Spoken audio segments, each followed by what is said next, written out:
Esta é a história do dia. O que se passa com a direita em Espanha? Quem vai sobreviver e vencer a guerra no PP? Estos días y espero que esto se haga pronto, porque la situación es muy grave, porque nos estamos desangrando, porque cada día que pasa nos hundimos en las encuestas y sobre todo porque al margen de lo que le está ocurriendo a mi familia se le está haciendo un grave daño a la Comunidad de Madrid y esto es imperdonable. Por eso creo que la situación del Partido Popular actual es insostenible. Isabel Díaz Ayuso é do PP, é a líder do Governo Regional de Madrid e é uma estrela em ascensão na direita europeia. Envolveu-se numa polémica com o líder nacional, Pablo Casado, que levantou suspeitas sobre a conduta daquela que seria um dos seus melhores trunfos. Na cadena COPE, Casado reafirmou que quer explicações. Nunca he acusado a Isabel Díaz Ayuso de nada.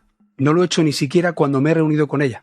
Simplemente le he pedido información, deseando que la pueda aportar y que todo hubiera sido una información que hemos recibido que no era real. Lo que no entendemos es Como o PP espanhol entrou em guerra? Como vai ficar a direita em Espanha? E o Vox pode vir ocupar o lugar do PP? Esta é a história do dia. Hoje vou conversar com o investigador e politólogo Diogo Noivo sobre uma guerra no PP que está a abalar a política espanhola.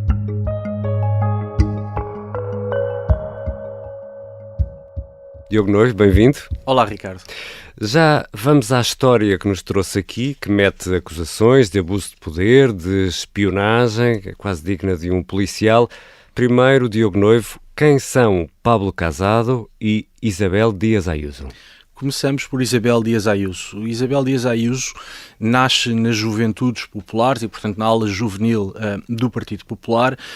Foi durante muito tempo uma figura de pouca dimensão no partido, geriu, entre outras coisas, as redes sociais do PP em Madrid, e, a dada altura, Pablo Casado decide fazer dela uma figura de âmbito regional e candidata, apoia a sua candidatura à comunidade regional. Portanto, é ele quem a empurra. É claramente ele que a empurra e que faz dela a sua candidata à Comunidade Autónoma de Madrid. Na primeira eleição a coisa não correu bem, o resultado não foi extraordinário, muito embora depois tenha sido possível criar uma maioria de governo. E, agora mais recentemente, nas últimas eleições autonómicas de Madrid, Isabel Díaz Ayuso consegue um resultado absolutamente extraordinário. Apesar de não ter maioria absoluta, consegue mais deputados do que o conjunto da esquerda e, portanto, não sendo uma maioria absoluta do ponto de vista formal, na prática é uma maioria absoluta.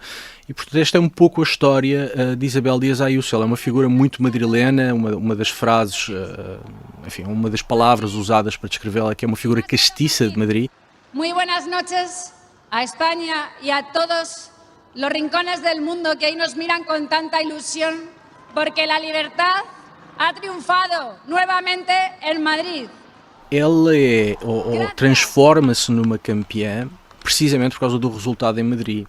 Não só consegue uma vitória extraordinária, como consegue ir buscar votos a bastiões da esquerda. Como consegue ir buscar votos coletivos eleitorais, como por exemplo o coletivo LGBT, que é tradicionalmente de esquerda. E, portanto, o Isabel Díaz Ayuso torna-se uma esperança da direita, não só espanhola, mas um pouco uma referência para a Europa. E que até serviu de inspiração a Carlos Moedas. De resto, Isabel Ayuso até enviou uma mensagem durante a campanha eleitoral. É verdade. Houve uma grande proximidade entre o candidato Carlos Moedas e Isabel Díaz Ayuso. É verdade com Almeida também, com o Presidente da Câmara Municipal de Madrid também. Sou Isabel Díaz Ayuso, Presidenta da Comunidade de Madrid. Estou aqui para transmitir todo o meu apoio a Carlos Moedas, de certa forma, embora sejam pessoas muito, muito diferentes, de certa forma tenta apanhar o caminho iniciado por Isabel Díaz Ayuso. E Pablo Casado? Quem é Pablo Casado? Pablo Casado também ele vem das Juventudes do Partido Popular.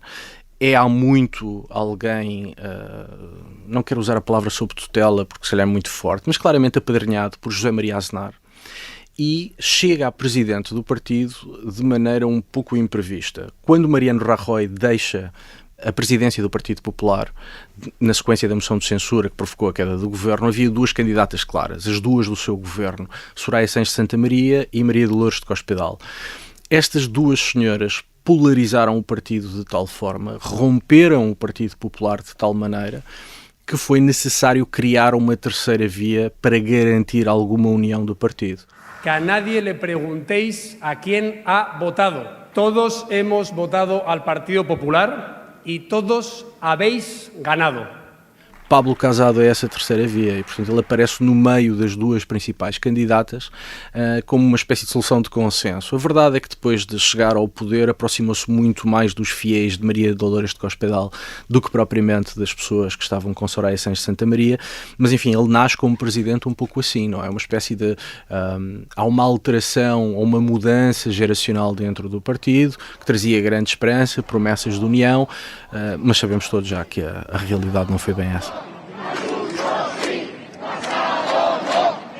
E como é que ele acaba vaiado este fim de semana na calha da Génova, onde fica a sede do PP em Madrid?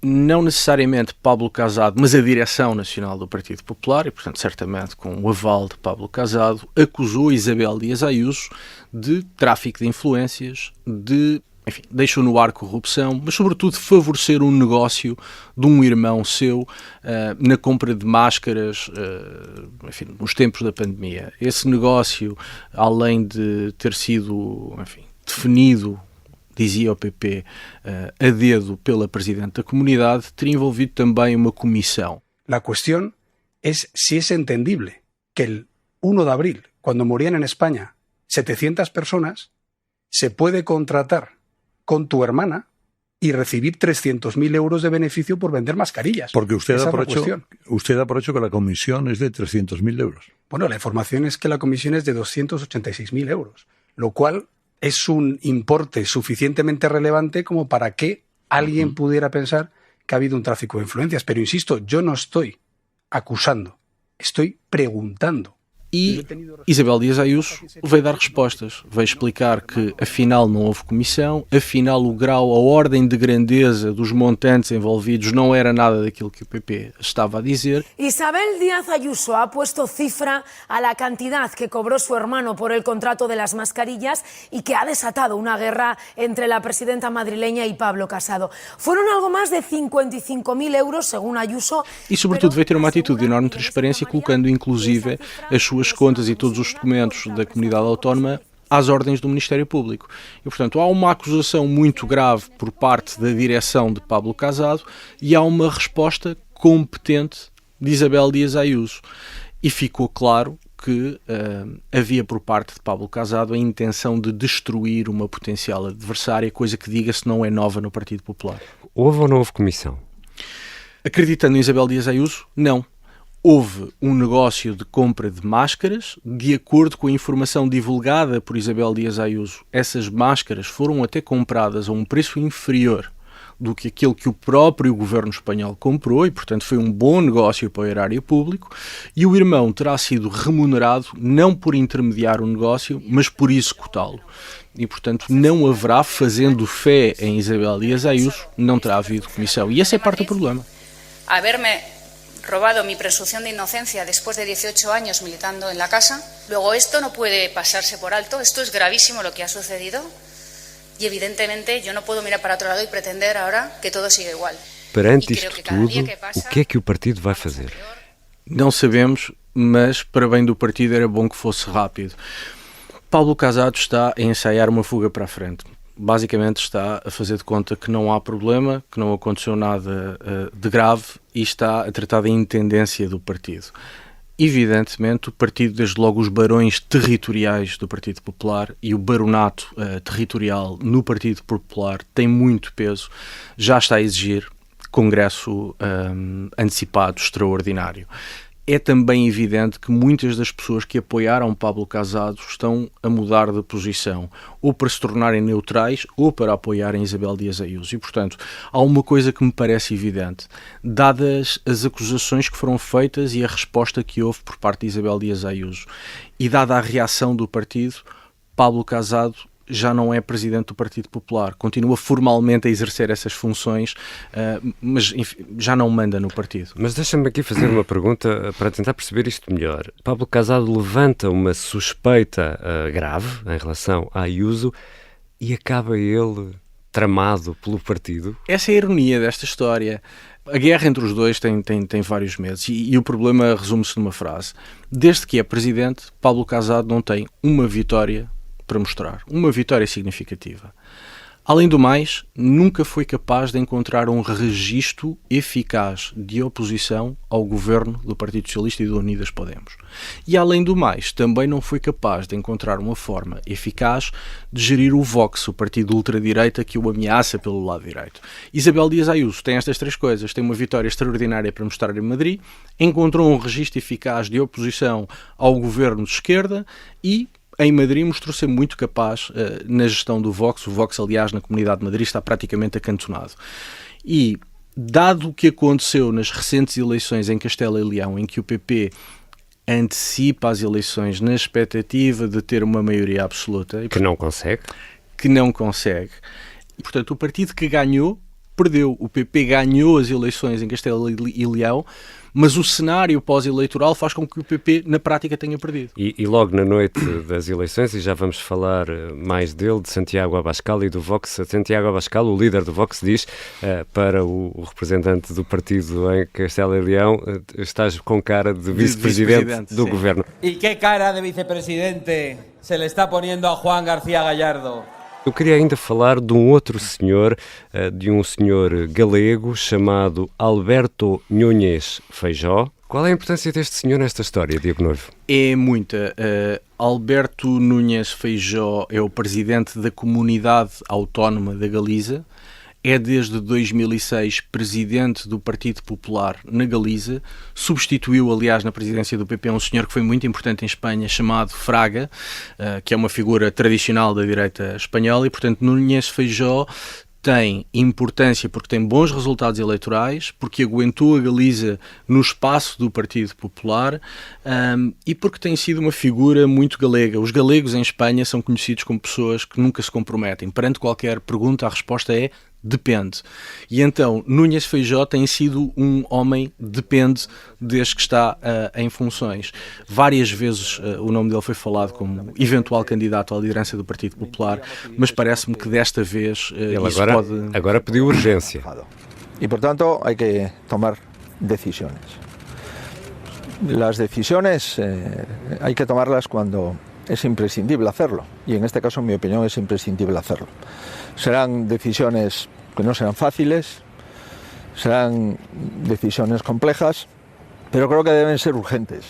Porque... Pediu urgência e já se colocou numa posição de pré-candidato à liderança do Partido Popular, tanto mais que Isabel Díaz Ayuso disse muito recentemente não ter interesse em sair de Madrid e, portanto, Núñez Feijóo, como bom galego, aproveitou a porta aberta e já se posicionou para... E pode ser, tal como foi casada, a terceira via?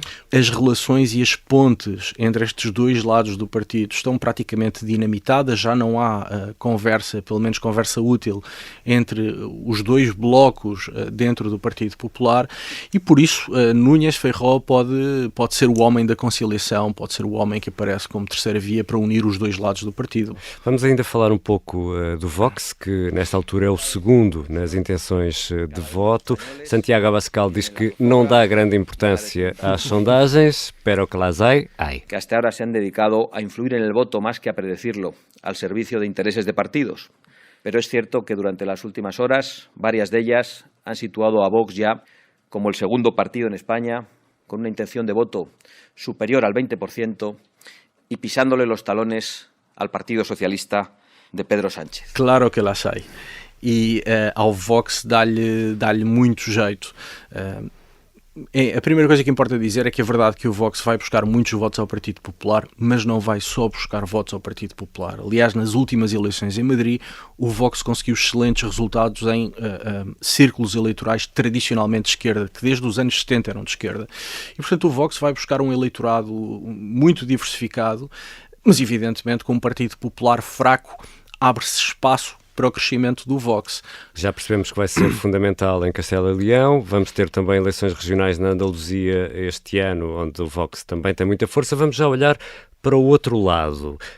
Nesta altura, há um governo do PSOE liderado por Pedro Sánchez, em coligação, que é um governo, diria, preso por arames, Completamente. mas que no meio disto tudo soma e segue. Graças ao Partido Popular, ou seja, o governo, como diz e bem, soma e segue cortesia do Partido Popular. Uma coisa que se tem verificado nas últimas eleições em Espanha, sobretudo eleições regionais, mas também na sequência de legislativas que houve, é que o conjunto de partidos à esquerda, vistos como um todo, tem vindo a recuar nas urnas, tem vindo a perder apoio eleitoral. E, portanto, a esquerda tem um problema. Mas este problema não é tratado em público, nem constitui um problema, se quiseres, mediático, para o conjunto de partidos da esquerda, porque o Partido Popular tem sido extraordinariamente hábil a dar tiros nos pés. Diogo Noivo, e quem nos está a ouvir e nos ouviu até aqui, pode a esta altura estar a perguntar, mas porquê tanto destaca a situação política em Espanha? O que é que isto nos interessa? Interessa muito, e interessa muito por duas grandes razões. Em primeiro lugar, Espanha é o único país com o qual Portugal tem fronteiras territoriais. Por outro lado, se nós olharmos quer para importações, quer para exportações, Espanha é o nosso principal parceiro económico, o que significa que uma constipação em Espanha é uma doença séria em Portugal. Nós deveríamos até prestar mais atenção à Espanha. Até do ponto de vista político é curioso, há algumas coisas que sucedem em Espanha que passados 5 ou 6 anos vêm a suceder em Portugal. E, portanto, Espanha de alguma forma antecipa tendências que se verificam em Portugal de maneira necessariamente diferente, mas isso acontece. Mas quanto mais não seja pela questão geográfica e pela questão económica, devemos prestar muita atenção à Espanha, porque isso influencia o nosso dia-a-dia. Obrigado, Diogo. Obrigado, Ricardo. É sempre bom conversar contigo. Obrigado, igualmente. Esta terça-feira vamos continuar a acompanhar ao minuto a situação na fronteira entre a Rússia e a Ucrânia, tanto no site como na Rádio Observador. E vale a pena ler o ensaio de Bruno Cardoso Reis. Nixon foi à China, passou pelos Açores e mudou o mundo. O presidente dos Estados Unidos foi recebido pelo dirigente comunista Mao Zedong em Pequim em fevereiro de 72. Nixon afirmou que esta foi a semana que mudou o mundo. Destaca ainda para os despedimentos e contratações de funcionários dos partidos na nova arrumação do Parlamento. É uma história contada pelo jornalista Miguel Viterbo Dias.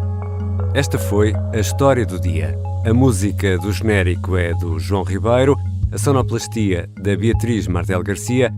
Eu sou o Ricardo Conceição. Até amanhã.